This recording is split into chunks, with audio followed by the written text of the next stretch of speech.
มาส่วนตัวเนาะนี่ทุกคน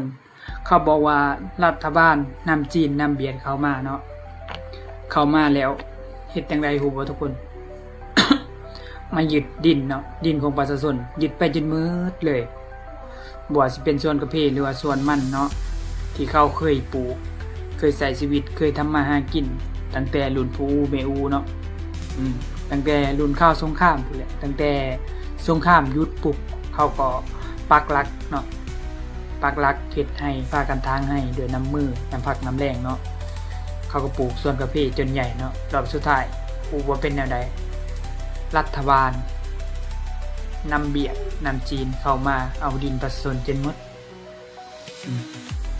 แล้วเขาสิไปทำมาหากินอยู่ไสละบัดฮะสิให้เขาเฮ็ดอีหยังบัดซึ่งดินที่เขาเคยเฮ็ดตั้งแต่รุ่นปู่แม่อูเขาเนาะสืบทอดกันมารุ่นต่อรุ่นเจ้าก็ให้เบียดให้จีนไปหมดแล้วจากสิเอาดินนั้นใช้มาให้ประชาชนคันว่าดินป่าสงวนก็แต่ต้องบ่ได้เนาะเป็นหยังภาครัฐคือต้องเฮ็ดแนวนี้มากินเปรียบประชาชนเนาะหนึ่งเลยเนาะการที่เฮายอมบ่ปากบ่เว้าก็แห้งยิ่งได้ใจภาครัฐคนที่เสียดินก็เสียไปเสียฟรี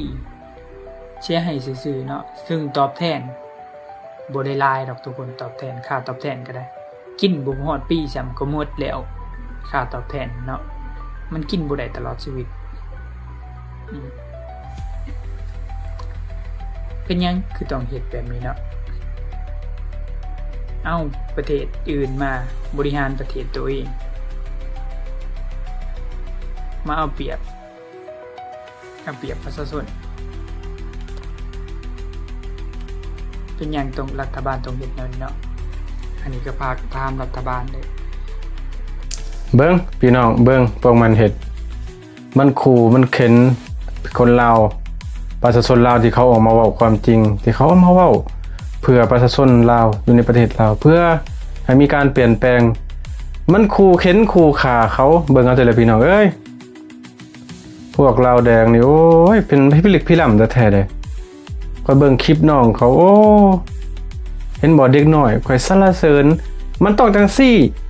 ออกมาซอยกันออกมาเว้าซอยกันพี่น้องเด็กหนุ่ม